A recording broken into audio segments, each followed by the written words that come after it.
दोस्तों, बुर्ज खलीफा का नाम तो आपने सुना ही होगा। दुबई में स्थित बुर्ज खलीफा मानव इतिहास की अब तक की सबसे ऊंची इमारत है और इस इमारत के बनने से पहले कोई कल्पना भी नहीं कर सकता था कि इतनी ऊंची इमारत कभी बनाई भी जा सकती है। और इस इमारत को बनाने में सिर्फ पैसे खर्च नहीं हुए, बल्कि यह 12,000 कारीगरों की दिन रात की मेहनत ही थी जिसने कि इस प्रोजेक्ट को सफल बनाया। और यह प्रोजेक्ट इतना बड़ा था कि इसके लिए अलग से कई तरह की मशीनों और क्रेनों का निर्माण करना पड़ा।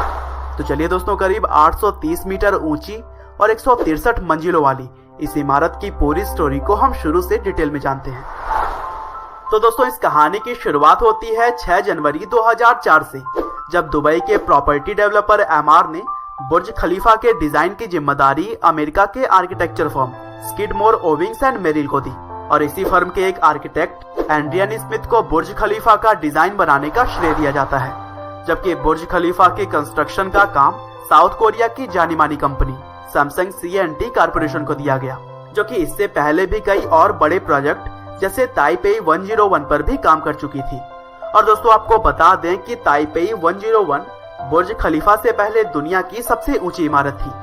लेकिन दोस्तों, सैमसंग C&T कॉर्पोरेशन को दिया गया यह काम इतना बड़ा था, इसे बेल्जियम की बेसिक्स और UAE की अरबटेक कंपनी के साथ मिलकर पूरा किया गया। और दोस्तों, एक इंटरेस्टिंग बात यह है कि जब 2004 में बुर्ज खलीफा का बेस बनाया जा रहा था, तब लोगों को पता भी नहीं था कि इसका पूरा डिजाइन कैसा होगा, क्योंकि कंस्ट्रक्शन का काम स्टार्ट होने के बाद भी इसके डिजाइन पर काम किया जा रहा था। और काम शुरू होने के 3 साल के अंदर ही इसने रिकॉर्ड बनाने का सिलसिला भी शुरू कर दिया। 2007 में इसने सीयर्स टावर का building with the most floors का रिकॉर्ड तोड़कर अपने नाम किया।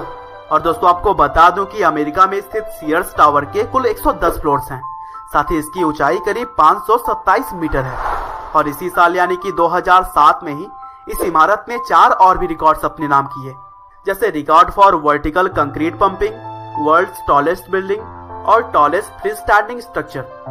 और फिर 7 अप्रैल 2008 को 629 मीटर की ऊंचाई के साथ बुर्ज खलीफा टॉलेस्ट मैन मेड स्ट्रक्चर बन गया। और 636 मीटर की ऊंचाई के बाद एमआर ने घोषणा की कि इसके पूरे होने तक इसकी ऊंचाई को सीक्रेट रखा जाएगा। पहले तो बुर्ज खलीफा की ऊंचाई ताइपेई 101 की ऊंचाई से बस कुछ ही मीटर ज्यादा रखा गया था, लेकिन इसका नींव इतना ज्यादा ताकतवर था कि इसकी ऊंचाई करीब 300 मीटर तक और बढ़ाई गई। और ऊंचाई बढ़ने के साथ ही इसको बनाने की कीमत में भी काफी इजाफा आया, जिसकी वजह से इस प्रोजेक्ट को पूरा करने के लिए अबू धाबी के प्रेसिडेंट खलीफा बिन जायद से हेल्प ली गई और उन्हीं के फाइनेंशियल मदद से ही यह काम आगे बढ़ सका। और दोस्तों, आपको बता दें कि इससे पहले इस टावर का नाम बुर्ज टावर था, लेकिन प्रेसिडेंट की मदद के बाद से जब इसको ओपन किया गया तो उनके सम्मान में इस इमारत का नाम बुर्ज खलीफा कर दिया गया।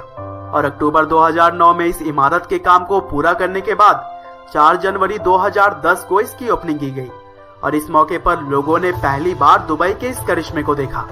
और इस प्रोजेक्ट में कुल खर्च लगभग $1.5 बिलियन आके गए हैं। हालांकि कुछ लोगों का मानना है कि यह आंकड़ा इससे ज्यादा भी हो सकता है। 10 मार्च 2010 को बुर्ज खलीफा को आधिकारिक तौर पर दुनिया की सबसे ऊंची इमारत होने की घोषणा की गई और तब से लेकर अब तक यह रिकॉर्ड इसी इमारत के नाम है। और दोस्तों, 2012 तक इस बिल्डिंग का लगभग 80% हिस्सा इस्तेमाल के लिए लोगों ने ले लिया था।